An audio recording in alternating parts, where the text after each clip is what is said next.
नमस्कार। यो हो समाचारमा स्वागत छ। म वसुधा केसी। म रन्जु अधिकारी। सुरु गरौँ अहिलेसम्मका प्रमुख समाचारबाट।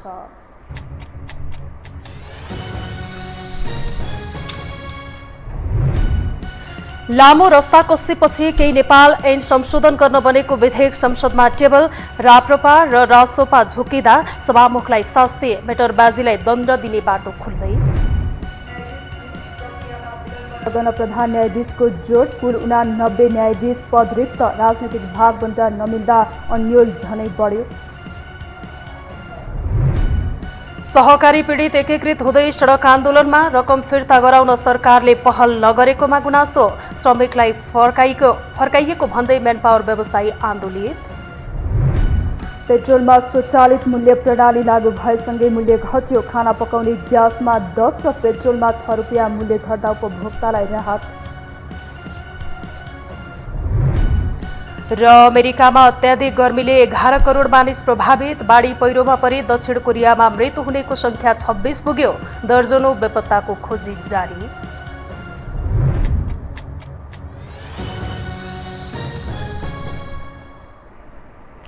अब समाचार विस्तारमा। ललिता निवास प्रकरणमा हिरासतमा रहेका सञ्चार सचिव कृष्णबहादुर राउत र भाटभटिनी सुपरमार्केटका सञ्चालक मीनबहादुर गुरुङ सहितलाई पुनः अदालतमा पेश गर्न सर्वोच्चले आदेश दिएको छ। आइतबार अन्य बन्दीको रिटका कारण उनीहरूको मुद्दा हेर्न नभ्याइएपछि आज पेश गर्न आदेश दिएको हो। 6वटा मुद्दा भएको र सरकार भ्याकेटमा समेत आएको कारणले आइतबार हेर्न नभ्याइएको प्रवक्ता विमल पौडेलले बताउनुभयो। आज नै सो प्रकरणमा पक्राउ परेका 17 जनालाई थप 5 दिन हिरासतमा राखेर अनुसन्धान गर्न काठमाडौँ जिल्ला अदालतले अनुमति दिएको छ। प्रहरीको केन्द्रीय अनुसन्धान ब्युरोले आरोपित सबैमाथि थप अनुसन्धानका लागि जिल्ला अदालत समक्ष थप म्याद मागेको थियो। असार 12 गते केही आरोपितलाई पक्राउ गरी प्रहरीले मुलुकी ऐन 2020 को कृत्य सम्बन्धी कसुर लगाएर अनुसन्धान अगाडि बढाएकोमा काठमाडौँ जिल्ला अदालतले संगठित अपराध समेत जोडेर उनीहरूमाथि अनुसन्धानका लागि अनुमति दिएको थियो। त्यसयता दुवै कसुरमा आरोपितमाथि ब्युरोले अनुसन्धान गरिरहेको छ। यस्तै ब्युरोले यो प्रकरणमा 400 भन्दा बढीलाई अनुसन्धानका लागि काठमाडौँ जिल्ला अदालतबाट पक्राउको अनुमति लिइसकेको छ। समस्याले जेलिएको आम जनता सरकार भएको अनुभूति गर्न चाहन्छन्, तर मुलुकको प्रमुख शासकीय अड्डामा सिंहदरबारमा मन्त्री भेटिँदैनन्, जसले जनप्रभावका काममा समस्या मात्र होइन जनताले शास्ति बेहोर्नु परेको छ। एक रिपोर्ट। भुइँ मान्छेलाई एक छाक भातकै चिन्ता छ। व्यापारी समेत सटर बन्द भएपछि सडकमा छन्। मिटर ब्याजदेखि सहकारी पीडितसम्मले माइती घरलाई माओली बनाइरहेका छन्। तर जनता भोक र प्रधानमन्त्री शोकमा भएका बेला सिंहदरबारमा मन्त्रीलाई मस्ती चलिरहेको छ। मन्त्रीलाई भेट्न नपाएको गुनासोपछि मुलुकको प्रमुख प्रशासकीय अड्डा सिंहदरबारमा हामी पुग्दा 25 मध्ये 20 मन्त्री मन्त्रालयमै भेटिएनन्। डाक्टर वीरेन्द्र प्रसाद महतो वन तथा वातावरण मन्त्री हुनुहुन्छ। उहाँको कार्यकक्ष बाहिर छौँ। मन्त्रीज्यू कता हुनुहुन्छ? हजुर, मन्त्रीज्यू यतै हुनुहुन्छ? आउनु भएको छैन? 2 बजेपछि मात्रै आउनुहुन्छ। एउटै भवनमा 2वटा मन्त्रालय छन्, तर वन मन्त्री को हुनुहुन्छ धेरैलाई थाहा छैन। उहाँ जसपाबाट निर्वाचित वीरेन्द्र प्रसाद महतो वन मन्त्री हुनुहुन्छ, तर उहाँलाई पनि हामीले मन्त्रालयभित्र भेट्न सकेनौँ। त्यस्तै गरी भूमि व्यवस्था तथा सहकारी तथा गरिबी निवारण मन्त्री रञ्जिता कुमारी श्रेष्ठ हुनुहुन्छ, जो नागरिक उन्मुक्ति पार्टीको अध्यक्ष समेत हुनुहुन्छ। अहिले उहाँको कार्य सम्पादनका विषयमा हामीले बुझ्न खोज्दाखेरि कुनै जवाब आएको छैन। यो निकै अन्धकार जस्तो छ, निकै अन्धकार सुरुङभित्र पसे जस्तो हामीले यहाँ देखिरहेका छौँ। सायद यो सिंहदरबारभित्र बत्ती नभएको हुनसक्छ, लोड सेडिङ भएको हुनसक्छ। को हुनुहुन्छ यसो बुझ्न खोजेको? सुरेन्द्र आचार्य, नमस्कार। यहाँहरूलाई नमस्कार। मन्त्रीजी हुनुहुन्छ कि हुनुहुन्न? फुल मिटिङमा कति बेलासम्म? होइन, यसो भेटघाट कुराकानी गरौँ भनेर मिटिङमा हुनुहुन्छ है? नमस्ते। कोही हुनुहुन्छ? मन्त्रीज्यू हुनुहुन्छ कि हुनुहुन्न? के छ? आउनु भएको छैन है? मन्त्री सुदन किरातीज्यूको कार्यकक्षमा छौँ। यति बेला हामी यो पूर्ण रूपले यति बेला खाली छ, यो सुनसान, यहाँ कोही पनि हुनुहुन्न। माननीय मन्त्री अमनलाल मोदीज्यूको कार्यकक्षमा यति बेला हामी छौँ, तर उहाँ चाहिँ यहाँ हुनुहुन्न भन्ने जानकारी हामीले पायौँ। उहाँ चाहिँ एउटा समितिको बैठकका लागि चन्द्रगिरी पुग्नु भएको छ भन्ने जानकारी चाहिँ हामीले पाएका छौँ। प्रधानमन्त्री पुष्पकमल दाहाल प्रचण्ड नेतृत्वको सरकारमा केही मन्त्री यस्ता पनि छन् जसलाई जनताले अहिलेसम्म चिनेकै छैनन्, न जनताले चिन्ने गरी काम नै गरेका छन्। एउटा स्थानीय तहको मेयरलाई देशभरका जनताले चिन्छन्, तर केन्द्रीय शासन सत्ता हत्याएका मन्त्रीहरू गुमनाम अवस्थामा छन्। सेवाग्राही मन्त्रालय पुग्दा मन्त्रीको मिटिङ छ भन्दै फर्काउने गरिएको छ। म पर्यटन व्यवसायी हाम्रो मन्त्रालयको काम थियो, काम लगभग सक्यो। तर आज एक ठाउँ चाहिँ आज त्यो उहाँहरू कार्यक्रममा गइसक्नु भएको छ, त्यो ढिलो भयो। अब आइतबार बोलाउनु भएको छ। आइतबार तपाईँको काम भन्ने भएको छ। कतिको सहज हुँदो रहेछ सिंहदरबारभित्र कामकाज गर्नका लागि? त्यो हाम्रो चाहिँ त्यो पिक सम्बन्धीको काम भएकोले अब सहज नै भयो। सिंहदरबारका मन्त्रालयहरूमा छापामारकै शैलीमा मन्त्रीको खोजी गरे पनि हामीले अधिकांशलाई मिटिङ, कार्यक्रम, उद्घाटन र विमोचनमा सिंहदरबार बाहिर गएको भेट्टायौँ। मन्त्रीहरू बाहिर जे जस्ता सभा समारोहमा उपस्थित हुन्छन् तिनीहरूमध्ये 99% वा 100% अनुत्पादक र अनावश्यक देखिन्छन्। अनिकालमा बिउ भेट्टाए जस्तो भेटिएका केही मन्त्रीहरू पनि कार्य सम्पादनका हिसाबले आफै सन्तुष्ट छैनन्, जसबाट जनता सन्तुष्ट हुने कुरै भएन। पूर्वाधारका क्षेत्रमा, यातायात व्यवस्थापनका क्षेत्रमा तर पनि हामीले यो बिचमा जे जति काम गरेका छौँ सन्तोषजनक काम गरेका छौँ र हामी पूर्ण रूपमा सन्तुष्ट हुने अवस्था त छैन। योजनालाई अलपत्र पार्ने, अस्तव्यस्त बनाउने छुट अब हुँदैन। मलाई कुनै स्वार्थ, मतलब, केही फाइदा लिनु पनि छैन। त्यसकारण चाहिँ त्यस्ता ठेक्काहरू हामी तोड्छौँ र नयाँ विकल्पमा नयाँ टेन्डर गरेर जान्छौँ। मन्त्रालयको नेतृत्वमा आफू आएपछि धेरै सुधारका प्रयास थालेको मन्त्री ज्वालाको भनाइ छ। आफूले लाइसेन्स आवेदन, नवीकरण वा वर्ग थप र राजस्व अनलाइनबाट बुझाउन सकिने व्यवस्था गरेको दाबी गरेका छन्। शहरी विकास मन्त्री सीता गुरुङले समेत आफू आइसकेपछि बागमती करिडोरको काम र सुकुम्बासी बस्ती व्यवस्थापन लगायतलाई प्राथमिकता दिएको बताएकी छिन्। कार्य सम्पादनका हिसाबले मन्त्री सिंहदरबारमा आउनै पर्ने मत उनको पनि छ। यो त अब हामी नै काम गरिरहेछौँ, अब हामी नै गुमनाम कसरी भन्ने होइन।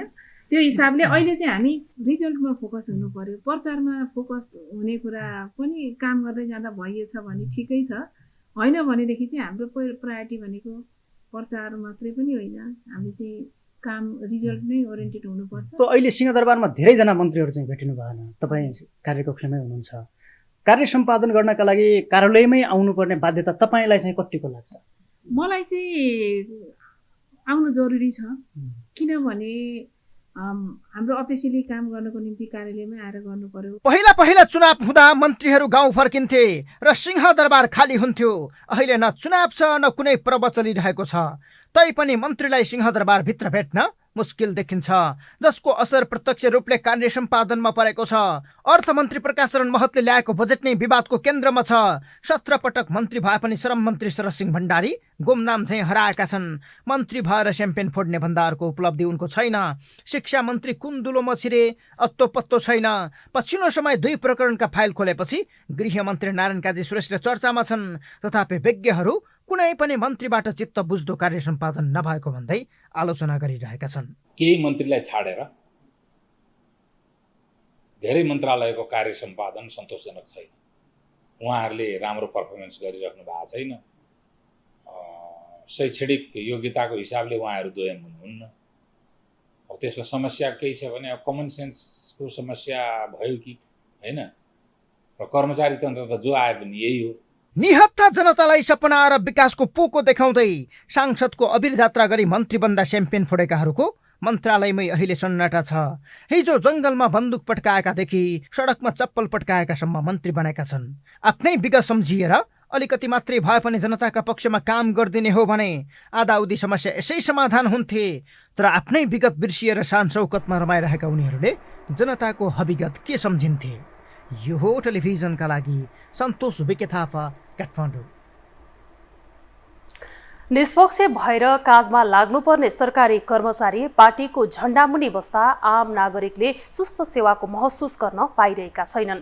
प्रशासनमा शासन गर्ने र राजनीति नेतृत्वले प्रशासनमा धावा बोल्ने गर्दा काम कारबाही सुस्त रूपमा अघि बढ्न सकेको छैन।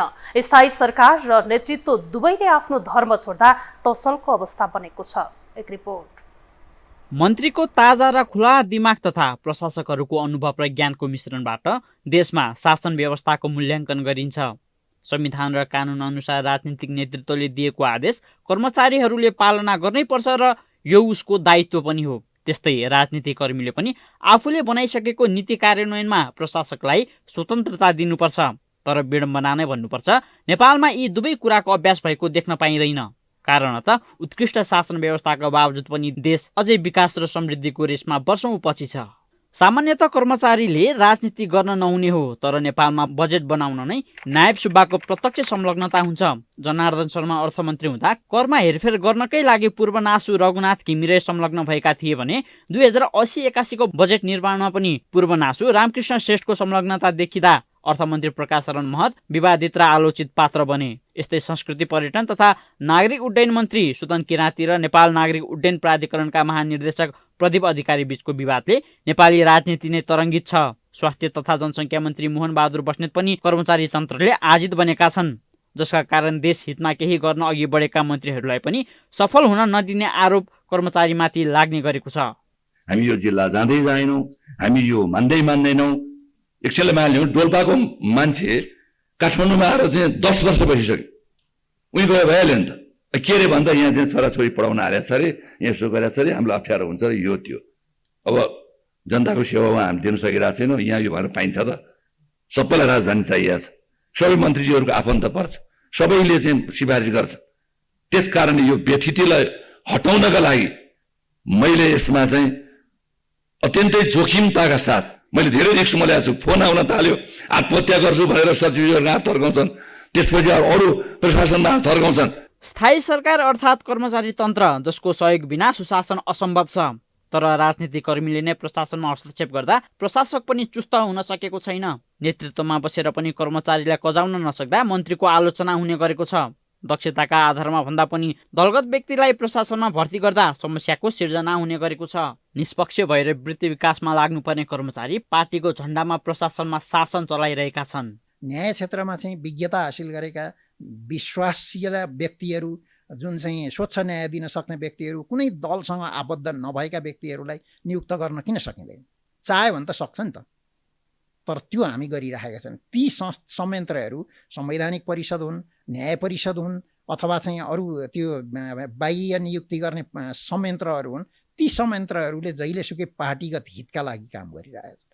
अब कहाँबाट चाहिँ सुधार गर्ने त? अब होइन, काम सुधार गर्ने हो भने त्यो प्रधानमन्त्रीबाट मात्रै सम्भव छ, अरूबाट सम्भव छैन। देशमा कर्मचारी र नेताहरू दुवैले आफ्नो धर्म छाडेका छन्। नक्कली भुटानी शरणार्थी र ललिता निवास प्रकरणमा भएको भ्रष्टाचारले देशको छवि अन्तर्राष्ट्रिय स्तरमा नै नराम्रो सङ्गत उमिलिएको छ। निर्वाचित र स्थायी सरकार मिलेर राष्ट्रविरुद्धको अनियमिततामा लाग्दा बिचौलियालाई देशको सम्पत्ति रित्याउन सहज भएको छ। राजनीतिकर्मीले राज गरिरहँदा कर्मचारी तन्त्र भने शासन गरिरहेको छ। प्रशासन भन्दा राजनीति बिग्रिएका कारण प्रशासकहरूले केही राहत पाएका छन्। स्थायी सरकारले केही वर्षको निर्वाचित सरकारलाई नगर्ने र निर्वाचित सरकारले कर्मचारीको अस्तित्वमाथि प्रहार गर्दा काम कारबाही चुस्त रूपमा अघि बढेको देखिँदैन। राज्य हितको काममा कर्मचारी र नेतृत्वबीच तालमेल मिल्न नसक्दा व्यवस्थामाथि नै प्रश्न चिन्ह खडा भएको छ। यो हो टेलिभिजनका लागि निरज कोइराला, काठमाडौँ। अब बाँकी समाचार। राष्ट्रिय स्वतन्त्र पार्टीको अवरोधका बीच मिटर ब्याज सम्बन्धी विधेयक प्रतिनिधि सभा टेबल भएको छ। उक्त विधेयकमा राप्रपा, रासोपा र नेमकिपाका सांसदले विधेयकको नै विरोध गर्दा प्रक्रियालाई लिएर रासोपाले बिल नै घेराउ गरेको थियो, जसले संसद नै स्थगित भए पनि विधेयक भने टेबल भएको हो। तर दफावार छलफलको प्रक्रिया बाँकी नै रहँदा रासोपा र राप्रपाले किन संसद अवरुद्ध गरे त? एक रिपोर्ट। मिटर ब्याज पीडितलाई न्याय दिने प्रावधानसहित आएको केही नेपाल ऐन संशोधन गर्न बनेको विधेयक 2080 को प्रक्रिया नमिलेको भन्दै रासोपा र राप्रपाले अवरोध गरेपछि आइतबार केही बेर संसद बैठक स्थगित भयो। त्यसअघि विधेयकमा समेत विरोध गरेका उनीहरूले विधेयक संशोधन हुनुपर्ने माग समेत राखेका थिए। कानुन न्याय तथा संसदीय मामिला मन्त्री धनराज गुरुङले पेश गरेको विधेयकमा विरोधको सूचना दिएका राप्रपा, नेमकिपा र रासोपाले विरोध जनाएका थिए। राप्रपा सांसद ज्ञानबहादुर शाही, नेमकिपाका प्रेम सुवाल र रासोपाका सोभिता गौतम र सुमना श्रेष्ठले विधेयक संविधान विपरीत आएको बताएका थिए भने श्रेष्ठले त विधेयक कानुन मन्त्रालयको टेबलबाट पास भएको विषयमै प्रश्न उठाएकी थिइन्, जसको जवाफ कानुन मन्त्री धनराज गुरुङले दिएपछि प्रक्रिया अघि बढे पनि रासोपा प्रमुख सचेतक सन्तोष परियारले केही नेपाल ऐन संशोधन गर्न बनेको विधेयक 2080 सभामुखले निर्णायक प्रस्ताव पेश नगरेको बताए। तर घिमिरेले प्रस्तावमाथि घोषणा हुँदा सांसदहरूले आपत्ति नजनाएको उल्लेख गरेका थिए, जसमा प्रश्न उठाउँदै रासोपा सांसदहरूले बसेको ठाउँबाट उठेर बेलतर्फ गएपछि सभामुखले 15 मिनट बैठक स्थगित गरे।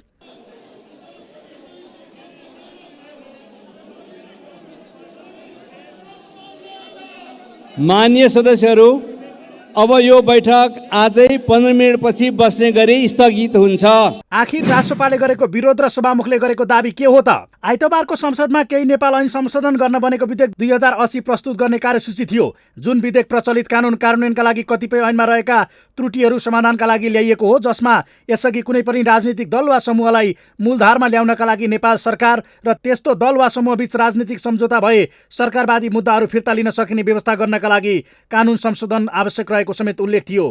तर त्यसले अपराधको राजनीतिकरण हुने भन्दै राप्रपा र रासोपाका सांसदहरूले विरोध जनाए, जुन विरोधको सूचना सभामुखले निर्णयार्थ पेश गर्दा अस्वीकृत भयो भने त्यसपछि सभामुखले विरोधको सूचना बहुमतले अस्वीकृत भएकाले केही नेपाल ऐन संशोधन गर्न बनेको विधेयक प्रस्तुत गर्न अनुमति प्राप्त भएको घोषणा गरे। फलत सभामुखले अनुमति दिएपछि कानुन मन्त्री गुरुङले विधेयक प्रस्तुत गरे।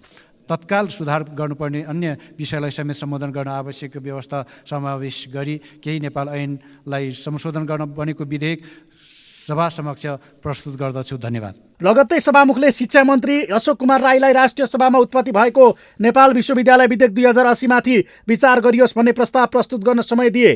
तर केही नेपाल संशोधन गर्न बनेको विधेयक पास नै भएको भनेर झुकिएका रासोपा र राप्रपाका सांसदहरूले उठेर विरोध जनाए, जसले केही अलमलमा देखिएका सभामुखले पनि सचिवालयसँग परामर्श गरे भने यो सबै रेकर्डमा हेर्न सकिने प्रष्टीकरण दिए। तर रासोपाले चित्त बुझाएन, जहाँ सभामुख घिमिरेले आफूले विधेयक प्रस्तुत गर्ने विषय राख्दा ताली बजेर पारित भएको बताएका थिए। त्यसको विरोधहरू आएन। त्यो नआइसकेपछि नै यो पारित भयो भन्ने कुरा यहाँबाट घोषणा भइसकेपछि माननीय सदस्यहरू सुनौँ, नमान्ने तपाईँहरूको कुरा हो, सुनौँ। यो पारित भइसकेपछि नि मैले अर्को के पढेर सुनाएँ भने, माननीय सदस्यहरू, अब माननीय कानुन न्याय तथा संसदीय मामिला मन्त्री श्री धनराज गुरुङलाई केही नेपाल ऐन संशोधन गर्न बनेको विधेयक 2080 पेश गर्ने अनुमति दिन्छु भनेपछि उहाँले त्यो पास भयो, अनुमति पाउनुभयो, आएर उहाँले यहाँ पेश गरिसक्नुभयो। त्यसैले तपाईँहरूको समयमा विरोध नआएको र यसलाई तपाईँले समर्थन जनाएको हुँदाखेरि यसलाई पारित गरियो र उहाँले ल्याएर यहाँ टेबल गर्ने काम गरिसक्नु भएको कुरालाई अब माननीयज्यूहरूले बुझ्नु पर्यो। यसरी रासोपा राप्रपा सदनमै झुकिँदा जोसिएर बेल घेर्न पुग्दा सभामुख पनि अतालिएर बैठक नै स्थगित गरे। तर उनीहरूलाई प्रक्रिया बुझाएपछि सदन सोही अवस्थामा सञ्चालन भएर तिनै सांसदहरू लज्जाबोध गर्दै नेपाल विश्वविद्यालय विधेयक 2080 माथि दफाबार छलफलमा सहभागी भएका छन्। तर टेबल भएको नेपाल ऐन संशोधन गर्न बनेको विधेयक भने अबको 72 घण्टापछि परिपक्व हुँदै कानुनको रूप लिन प्रक्रियामा जानेछ, जहाँ सत्ता पक्षको बहुमतले विधेयक पारित हुँदै मिटर ब्याज पीडितले न्याय पाउने बाटो खुलेको छ। यो हो टेलिभिजनका लागि कुलचन्द्र विष्ट, काठमाडौँ। कानुनी सुशासन कायम गर्ने थलो अदालतमा न्यायाधीशको कोटा रिक्त हुँदा मुद्दाको ग्राफ कालो गतिमा छ। स्वतन्त्र हुनुपर्ने न्यायालय पनि दलहरूको खिचातानीमा पर्दा न्यायाधीश नियुक्ति पेचिलो बनेको हो। एक रिपोर्ट।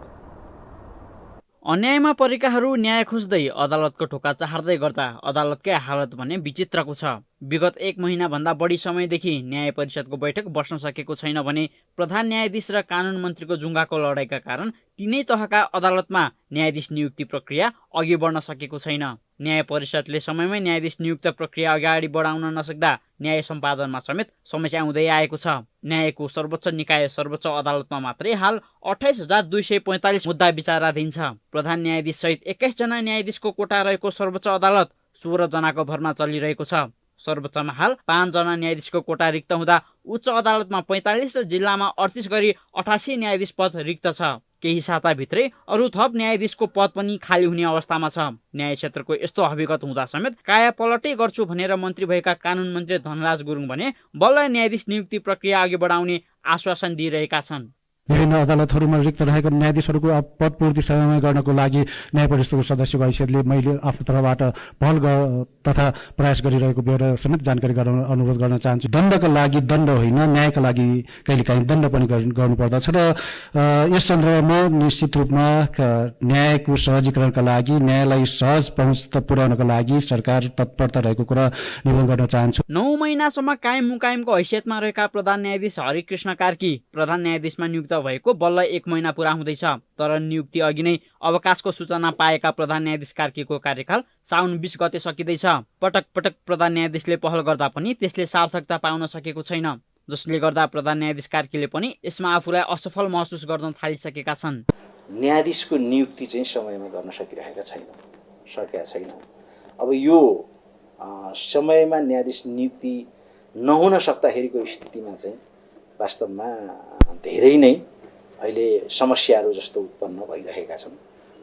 त्यो चाहिँ के भनेदेखि अब ब्याकलग हुने एउटा प्रमुख कारण चाहिँ त्यो पनि हो होइन। जस्तो अहिले भनौँ न, अब सर्वोच्च अदालतमा 5 जना न्यायाधीश त खाली भइ नै सक्नु भएको छ।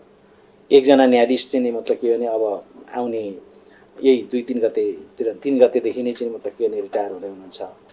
अब मेरै कुरा गर्दा 20 गतेदेखि म आफै रिटायर हुँदैछु गर्दा अब सर्वोच्च अदालतमा 7 जना न्यायाधीश चाहिँ खाली हुने स्थितिमा पुगिसकेका छ। प्रचण्ड सरकारलाई प्रधान न्यायाधीश नियुक्ति गर्न हम्मे पर्दा बल्ल तल्ल ओली रिजाएर झन्डै 1.5 वर्षपछि मुलुकले कार्कीलाई प्रधान न्यायाधीशको रूपमा पाएको थियो। दलहरूले न्यायालयमा राजनीति घुसाएर उखाल्नै नमिल्ने गरी जरा गाडेको प्रश्न छ। सरकार नै गठबन्धनको लौरो टेकेर चलायमान भइरहँदा गठबन्धन दलसँग सम्बन्धित सबै पार्टीलाई आफ्नै निकटको न्यायाधीश चाहिएको छ। न्यायाधीश नियुक्तिमा समेत राजनीतिक दाउपेच हुँदा त्यसै त प्रभावित हुने न्याय क्षेत्र थप थिलथिलो बनेको छ। न्याय परिषदलाई चाहिँ स्वतन्त्र रूपमा काम गर्न दिएर न्याय क्षेत्रमा चाहिँ विज्ञता हासिल गरेका विश्वासीय व्यक्तिहरू, जुन चाहिँ स्वच्छ न्याय दिन सक्ने व्यक्तिहरू, कुनै दलसँग आबद्ध नभएका व्यक्तिहरूलाई नियुक्त गर्न किन सकिँदैन?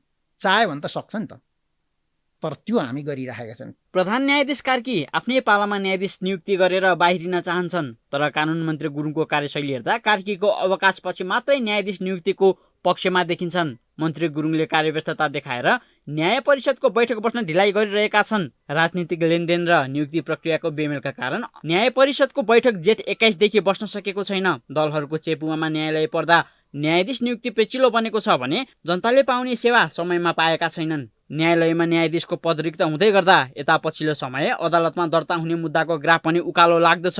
यस्तो महत्त्वपूर्ण विषयमा कसैको व्यक्तिगत स्वार्थ र राजनीतिक खिचातानीका कारण समग्र न्यायालयलाई बन्धक बनाउँदा कानुनी राज्यको उपहास भएको छ। यो टेलिभिजनका लागि निरज कोइराला, काठमाडौँ। नेपाली कङ्ग्रेसका महामन्त्री गगन थापाले विश्वविद्यालयलाई दलीय हस्तक्षेपबाट मुक्त गर्नुपर्ने बताउनु भएको छ। आइतबार प्रतिनिधि सभा बैठकमा बोल्दै महामन्त्री थापाले विश्वविद्यालयलाई दलीय हस्तक्षेपबाट मुक्त गर्नुपर्ने बताउनु भएको हो। उहाँले सरकारले विश्वविद्यालय ऐन छिटोभन्दा छिटो ल्याउनु पर्ने बताउनु भयो। विश्वविद्यालय ऐन ल्याउन ढिलो गरेर सरकारले यसको महत्त्वलाई बुझ्न नसकेको उहाँको भनाइ थियो। विश्वविद्यालयको विधेयकहरू ल्याउँदा कार्यपालिकाले कहीँ कतै पनि हस्तक्षेप गर्न नसक्ने गरी ल्याउनु पर्नेमा उहाँले जोड दिनुभयो। अहिले जसरी प्रस्तुत भएको छ, यो विधेयक संसदमा प्रस्तुत गर्न दिने या नदिने भन्ने कुरामा प्रतिनिधि सभाको सदस्यहरूले विरोधको सूचना राख्न पाउने कानुनी अधिकार छ। त्यसैले त्यो उहाँहरूको हकको कुरा हो। यो विधेयक संसदमा अब टेबल भइसक्यो, छलफल हुन्छ। यो विधेयकमा जस्तो मेरो आफ्नै पनि थुप्रै आपत्तिहरू छन्। ती आपत्तिहरू छलफलमा पनि म राख्छु, संशोधन मार्फत पनि राख्छु। कतिपय कुराहरू यो विधेयकबाट कानुन बन्नै हुन्न भन्ने छ, यसरी ल्याउनु हुन्न भन्ने पनि छ। त्यसको आफ्नो प्रक्रियाहरू छ। तर आज संसदमा जे कुरा देखियो त्यो चाहिँ दुईवटा कुरा यसमा अलिकति आज सोच्ने कुरा भयो।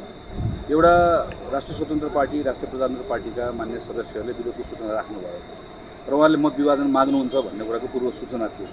हामीहरू मत विभाजन माग्नुहुन्छ, मत विभाजन हुन्छ भन्ने कुरा सबै तयारै थियो, उहाँहरूको हकको कुरा भयो। तर कतिखेर मत विभाजन माग्ने भन्ने कुरा उहाँहरूले मिस पाउनु भयो। उहाँले नेपाल विश्वविद्यालयलाई पुराना विश्वविद्यालयहरूमा जस्तै दलीय भागबन्टा हुन दिन नहुने पनि बताउनु भयो। हामीसँग समाचार बाँकी नै छन्, अहिलेलाई विश्राम।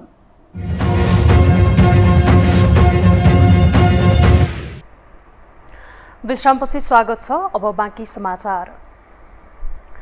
काठमाडौँको माइती घर र बानेश्वर क्षेत्रमा आजभोलि कित्ता घडेरी छुट्याए जसरी विभिन्न समस्याले ग्रस्त पीडितहरू राज्यलाई झकझक्याउन सडकमा बसेका छन्। यसमध्ये पनि सहकारी र मेटरब्याज पीडितहरू बढी देखिन्छन्। सरकारी अड्डा धाउँदा धाउँदा कतैबाट पार नलागेपछि थाकेका सर्वसाधारण माइती घरलाई रोज्छन्। माइती घर अहिले पीर बिसाउने थलो भएको छ। एक रिपोर्ट।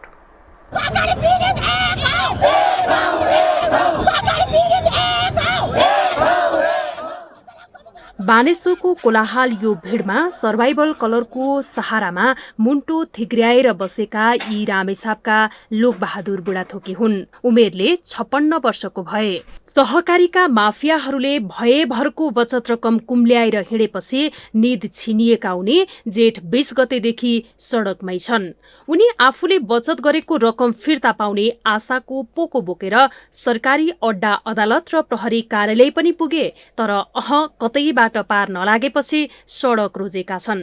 न्यायका खातिर भौतारिएका उनीलाई सहानुभूतिको साटो प्रहरी र अदालतबाट पनि उल्टै रूखो जवाफ दिएर पठाइयो। न्यायका लागि निजी वकिल हायर गरेर अदालत पुगेका बुढाथोकीलाई आफ्नै वकिलले घात गरे। प्रतिवादीहरूले नै बल पुग्ने गरी आफूले मुद्दा लड्न राखेका वकिलले उतैबाट बहस गरिदिएपछि बुढाथोकीलाई न्यायालयको पनि आस मर्यो। सबै बिकाउ देखेपछि उनले अन्ततः माइती घर रोजे। वकिलसँगको लफडाका कारण उनको घाँटीमा चोट लागेको छ।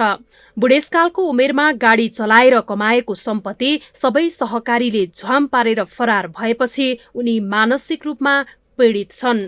लोकबहादुर गुनासो लिएर भूमि व्यवस्था तथा सहकारी मन्त्री रञ्जिता श्रेष्ठकोमा पनि पुगे, तर मन्त्रीको मुखबाट फगत आश्वासनको पोको बाहेक केही पाएनन्। मन्त्रीमा गएर सबै त्यो कुरा राखेका हामीले कतिपल्ट योभन्दा धेरै वर्ष पहिलादेखि राखेको, कहिले पनि त्यो सुनाइ नहुने। अन्त निकायतिर गयो भने ती कालाकोटहरूले यस्ता कुरा गर्दै जाँदा यस्ता कालाकोटले घाँटी मलाई यस्तो बनाएर अपाङ्ग बनाइदिएको, यही कुराहरू राख्दै जाँदा उसले राख्यो अनि फेरि त के कुरा लिएर आएको, तैँले यस्ता कुरा चल्दैन भने कालाकोटले नै मेरो यो निमाठेको घाँटी हो। पीडितहरू यति बेला सरकार न्याय देऊ कि त मारिदेऊ कि त खोला तारिदेऊ भन्दै बानेश्वरको सडकमा छन्। सञ्चालक समिति र कर्मचारी र उनीहरूको 3 पुस्ते आफन्त नातागोताको सम्पत्ति छानबिन गर नेपालभरिका सहकारी पीडित सदस्य बचतकर्ता एक हौं, सावा ब्याज फिर्ता गर, विद्यमान परिस्थितिलाई मध्यनजर गर्दै सहकारी ऐन संशोधन गर लगायतका प्लेकार्ड सहित सडकमा उत्रिएका आक्रोशित पीडितहरूले सहकारी सञ्चालक र मन्त्री रञ्जिता श्रेष्ठको तस्बिर जलाइरहेका छन्।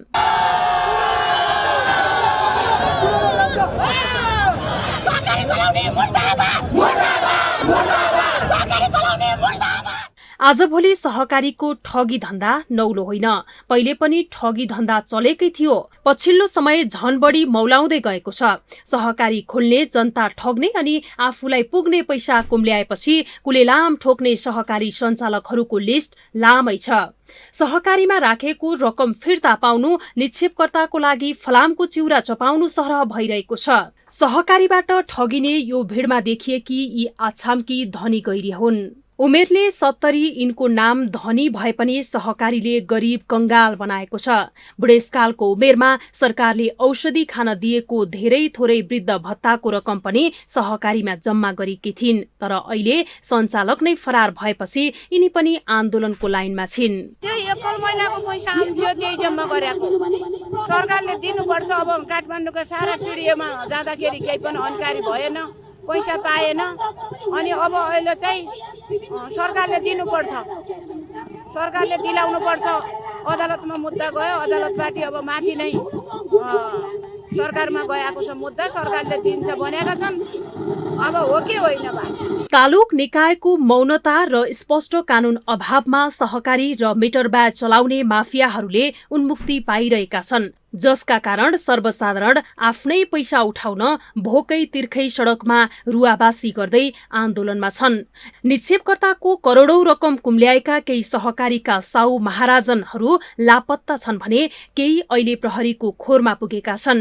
नागरिकको जीव धनको सुरक्षाको ग्यारेन्टी गर्ने जिम्मा राज्यको हो। राज्यबाट नागरिकले त्यो आभास गर्न पाएका छैनन्।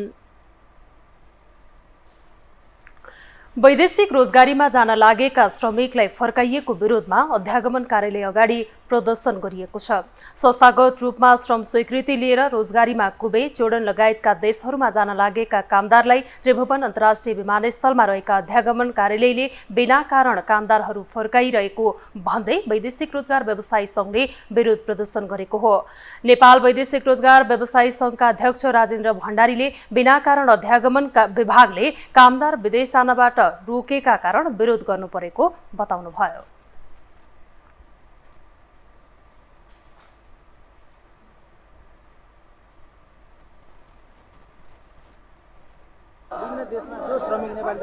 गइरहनु भएको छ उहाँहरूलाई बिना कारण चाहिँ अध्यक्षले फर्कायो ठुलो सङ्ख्यामा करिब 190 जनाभन्दा बढीको सङ्ख्यामा फर्काइसक्नु भएको छ त्यहाँ टिकट ठुलो सङ्ख्या टिकट कोरिएको हुन्छ विदेशमा जानको निम्ति उहाँहरू घरबाट सबै प्रक्रिया पुर्याएर त्यहाँ पुगेको हुन्छ र अन्तिममा उहाँहरूले त्यहाँबाट फर्काइन्छ घरिघरि दुःख दिइन्छ त्यसको विरोधमा चाहिँ हामीले अहिले यहाँ आन्दोलन गरिरहेका छौँ विशेष गरी वैदेशिक जाने श्रमिकको निम्ति सबै कुरा बिना कारण त्यहाँ फर्काइन्छ भने वैदेशिक व्यवसाय सङ्घले त्यसको विरोध गर्छ त्यही विरोध गरिरहेको यो चाहिँ छानबिन गरेर दोषीलाई कारबाही गर्नु पर्यो जाने कामदारको जुन टिकट गएको छ त्यसको चाहिँ टिकट लगायत विभिन्न त्यो खर्च भएको त्यो क्षतिपूर्ति गर्नुपर्छ।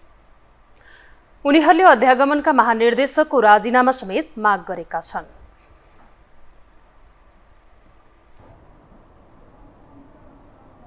अब बाँकी समाचार। भारतको जयनगरबाट महोत्तरी जिल्लाको बिजलपुरासम्म रेल सेवा सञ्चालनमा आएको छ। गत 2078 चैत्र 20 गतेदेखि जयनगरबाट धनुषाको कुर्थासम्म सञ्चालन हुँदै आएको रेल सेवा आजदेखि महोत्तरीको बिजलपुरासम्म सञ्चालनमा आएको हो।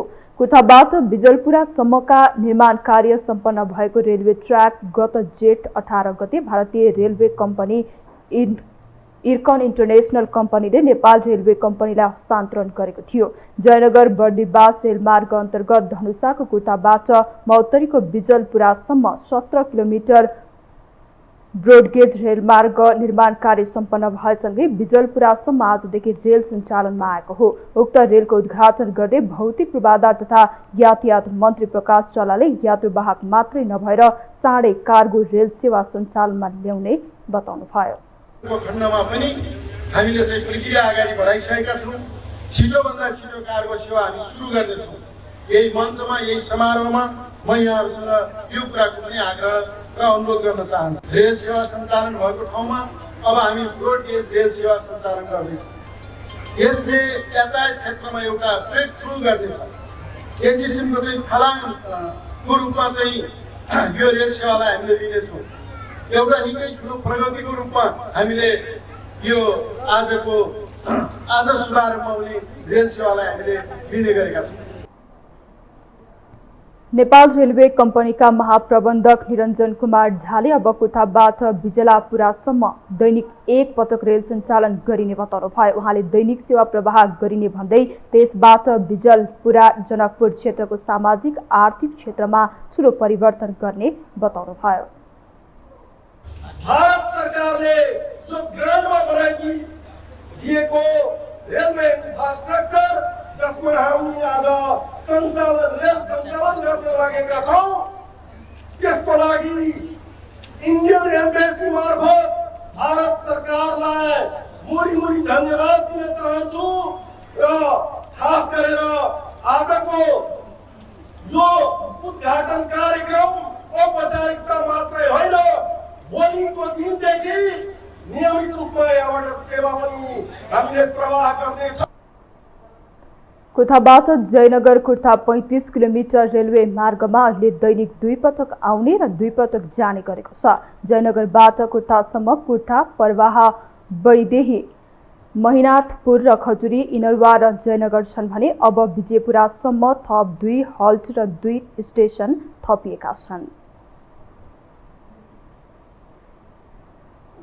नेपाल ट्रेड युनियन कङ्ग्रेसले श्रमिकलाई जिउ नपुग्ने गरी ज्याला वृद्धि गर्नुपर्ने माग गर्दै प्रदर्शन गरेको छ। आज काठमाडौँको माइतीघरमा भेला भई हरेक 2 वर्षमा श्रमिकहरूको पारिश्रमिक बढाइने र सोही अनुसार काम अहिले अघि बढिरहे पनि सरकारलाई खबरदारी गर्न दबावमूलक कार्यक्रम गरेको ट्रेड युनियन कङ्ग्रेसका अध्यक्ष योगेन्द्र कुमार कुँवरले जानकारी दिनुभयो। उहाँले यो कार्यक्रममा 1 हप्ता यता निरन्तर चलिरहेको बताउनुभयो। उहाँले सरकारलाई श्रमिकहरूको न्यूनतम पारिश्रमिक कम्तीमा 25,000 बनाउनका लागि स्थानीय तह र प्रदेश सरकारमा ज्ञापन पत्र बुझाइसकिएको पनि बताउनुभयो।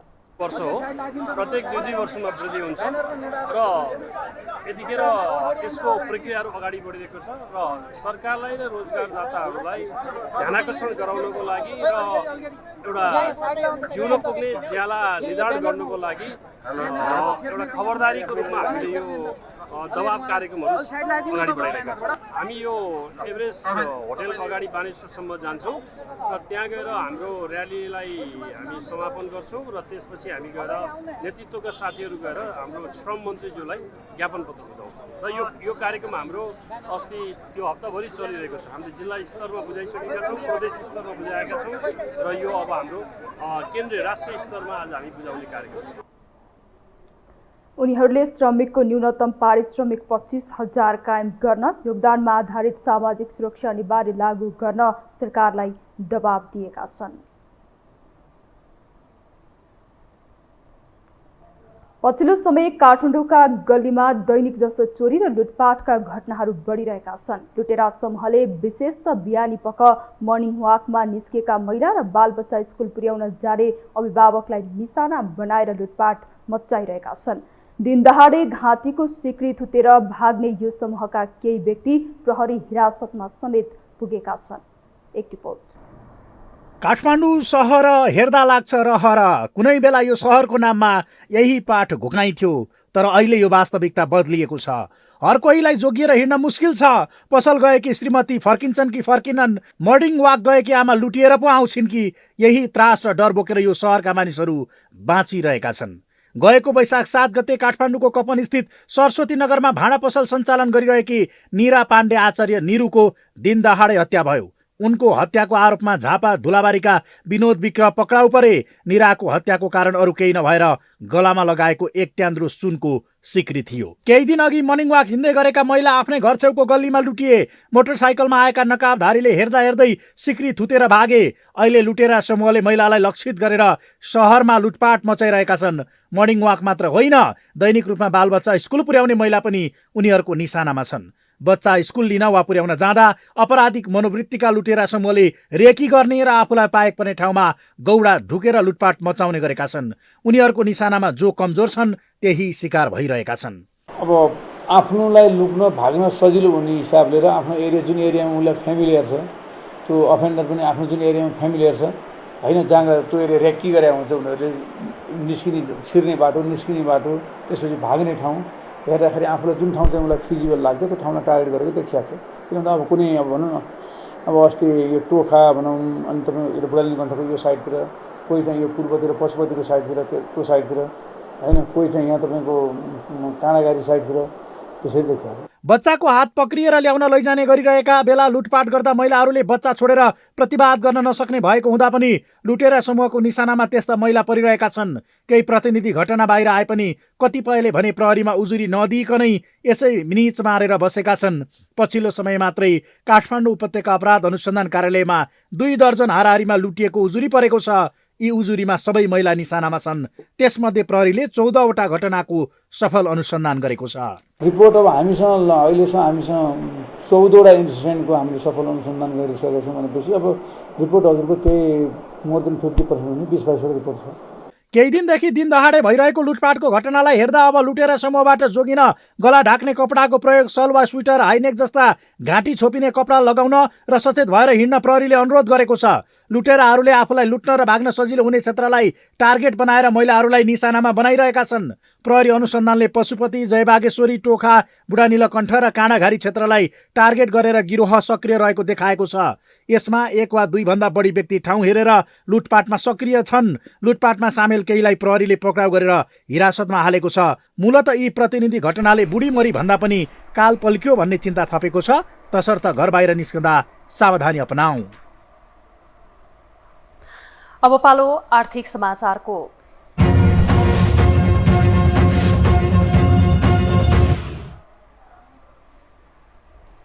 नेपाल आयल निगमले खाना पकाउने एलपी ग्यास र पेट्रोलियम पदार्थको मूल्य घटाएको छ। आइतबार राति 12 बजेपछि लागू हुने गरी निगमले खाना पकाउने ग्यासको मूल्य प्रति सिलिन्डर 10 रुपैयाँले घटाएको छ। ग्यासको मूल्य अब प्रति सिलिन्डर 1790 रुपैयाँ पर्नेछ। त्यस्तै पेट्रोलको मूल्य प्रति लिटर 6 रुपैयाँ घटेको छ। पेट्रोलको मूल्य अब उपत्यकामा प्रति लिटर 164 रुपैयाँ कायम भएको छ भने ठाउँ अनुसार फरक दरमा कायम गरिएको छ। डिजेलको मूल्य प्रति लिटर 4 रुपैयाँ घटेको छ। उपत्यकामा डिजेलको मूल्य प्रति लिटर 146 रुपैयाँ पर्नेछ।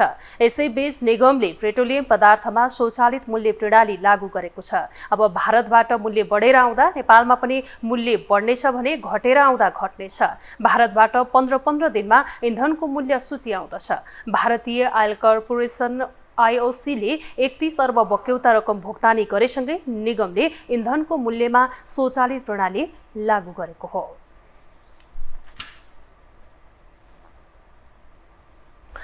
चालू आर्थिक वर्षको अन्तिम दिन आइतबार आज शेयर बजार उकालो लागेको छ। नेप्से परिसूचक 12.16 अङ्कले बढेर 2907.9 बिन्दुमा पुगेको छ। आज 2 अर्ब 37 करोड रुपैयाँ भन्दा बढीको शेयर कारोबार भएको छ। आज म्युचुअल फन्ड र डिबेन्चरहरूको भाव धेरै बढेको छ। 4 वटा कम्पनी तथा फन्डहरू सकारात्मक सर्किट लेभलमा वृद्धि भएका छन्। यस दिन 286 कम्पनीको 71,84,000 किता शेयर कारोबार भएको छ। 19 करोड 13 लाख रुपैयाँ भन्दा बढी सहित कारोबार रकममा शिवम सिमेन्ट अग्र स्थानमा रहेको छ। यसैगरी दोस्रो र तेस्रो स्थानमा क्रमशः हिमालयन लाइफ इन्सुरेन्स र माउन्टेन एनर्जी परेका छन्।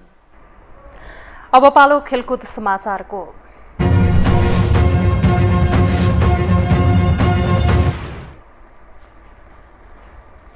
नेपाल भलिबल संघले हरिहजुर थापालाई राष्ट्रिय टिमको कप्तानबाट बर्खास्त गरेको छ। 7औं प्रधानमन्त्री कप एनबीए महिला तथा पुरुष राष्ट्रिय क्लब लिगको खेलमा गण्डकी विरुद्ध आर्मीबाट खेलेका उनले कप्तानको भूमिका राम्रोसँग निर्वाह नगरेकाले भलिबल संघले कप्तान पदबाट हटाएको हो। गत सोमबार आर्मीका खेलाडीले दर्शकलाई कुटपिट समेत गरेका थिए। घटना पश्चात गठन भएको 5 सदस्यीय छानबिन समितिले दिएको सिफारिसको आधारमा संघले उनलाई कप्तानबाट हटाएको भलिबल संघका महासचिव रोशन श्रेष्ठले बताउनुभयो। छानबिन समितिले खेलाडी, दर्शक र भलिबलमा संलग्नहरूको सुरक्षालाई ध्यानमा राखेर सुरक्षा व्यवस्थापनमा समेत कडाई गर्न भलिबल संघलाई सुझाव दिएको छ। विवादित खेलमा रेफ्री गरेका चित्र गुरुङ र अनिल राणालाई क्लब च्याम्पियन र क्लब लिगमा निर्णायकको भूमिका निर्वाह गर्न नदिने गरी कारबाही समेत गरेको छ। छानबिन समितिले आर्मीका खेलाडी, टोली, उजुरी दिने दर्शक लगायतको बयान लिएको थियो। हामी यो हो समाचारको अन्त्यमा आइपुगेका छौं। बिदा हुनु अघि अहिलेसम्मका प्रमुख समाचार पुनः एकपटक।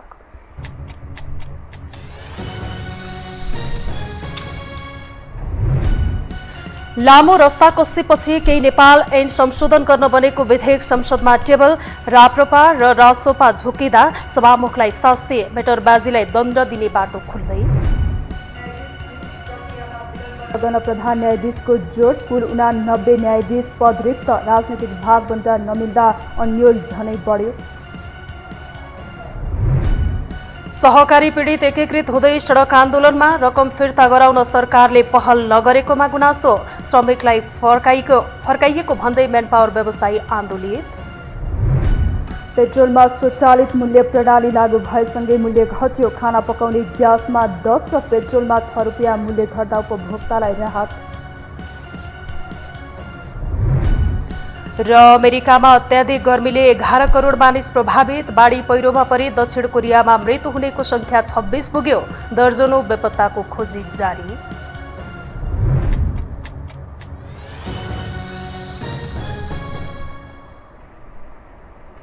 हवस् त यो हो समाचार सकियो। समाचार बुलेटिनका साथै यो हो टेलिभिजनका सम्पूर्ण कार्यक्रम यो हो टेलिभिजन.com, यो हो खबर.com, युट्युब र फेसबुकमा पनि पढ्न र हेर्न सक्नुहुनेछ। मोबाइलमा यो हो टिभी एप डाउनलोड गरी हामीलाई प्रत्यक्ष हेर्न सक्नुहुनेछ।